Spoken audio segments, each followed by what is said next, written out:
Hello friends, welcome to பட்டு சமையல். இன்றைக்கி அடுப்பாங்கரையில் ஒரு மீல் மேக்கர் ரைஸ் செய்கிறதுக்காக மிக்சியில் சின்ன வெங்காயம், இஞ்சி, பூண்டு, பச்சை மிளகாய், பட்டை, கிராம்பு, ஏலக்காய் ரொம்ப கம்மியான அளவு, அதோட கொத்தமல்லி தழை எல்லாத்தையும் சேர்த்து நைஸாக அரைச்சி வச்சுக்கலாம்.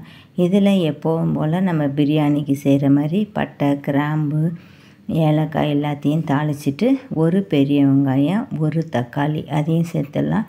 வெங்காயம் கொஞ்சம் வதங்கினோன்னே தக்காளியை சேர்த்துட்டு, தக்காளியும் வதங்கின பிறகு நாம் அரைச்சி வச்ச விழுதை சேர்த்து பச்சை வாசனை போகிற வரைய அடுப்பை கொஞ்சம் சிம்மில் வச்சு வதக்கிக்கலாம். சப்போஸ் அடி பிடிக்கிற மாதிரி இருந்தால் கொஞ்சமாக தண்ணி சேர்த்துக்கலாம். தனி மிளகாய்த்தூள், மல்லித்தூள், அதோடு சேர்ந்து பிரியாணி மசாலா அல்லது கரம் மசாலா எது வேணாலும் சேர்த்துக்கலாம். அதோட மஞ்சத்தூளும் நான் கொஞ்சமாக சேர்த்துக்கிறேன். எல்லாத்தையும் சேர்த்து நல்லா வதக்கி விட்டுடலாம். முன்னாடி சொன்ன மாதிரியே அடி பிடிக்கிற மாதிரி இருந்தால் தண்ணி சேர்த்துக்கலாம், லைட்டாக தெளிச்சிக்கலாம், இல்லைன்னா தேவையில்லை. எல்லாமே நல்லா வதங்கிடுச்சு. ஏற்கனவே மீல் மேக்கரை ஒரு 1/2 hour ஊற வச்சுருக்கிறேன். அதையும் நல்லா அலசிட்டு கலருக்காக கொஞ்சமாக பீட்ரூட்டு சேர்த்துக்கலாம்.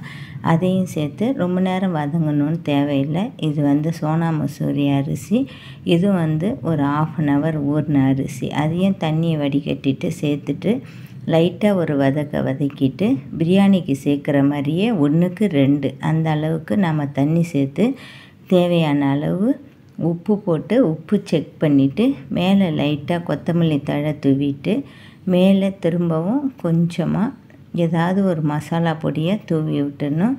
அப்போ வாசனை நல்லாயிருக்கும். மிதமான சூட்டில் 2 விசில் வச்சு ஒரு 5 நிமிஷம் சிம்மில் வச்சு எடுத்துட்டோம் அப்படின்னா நம்மளுடைய இந்த மீல் மேக்கர் ரைஸு ரொம்பவே நல்லாயிருக்கும், டேஸ்ட்டாகவும் இருக்கும். இதுக்கு லைட்டாக ஒரு சால்னாவும் நம்ம ரெடி பண்ணியிருக்கோம். தேங்க்யூ ஃபார் வாட்சிங்.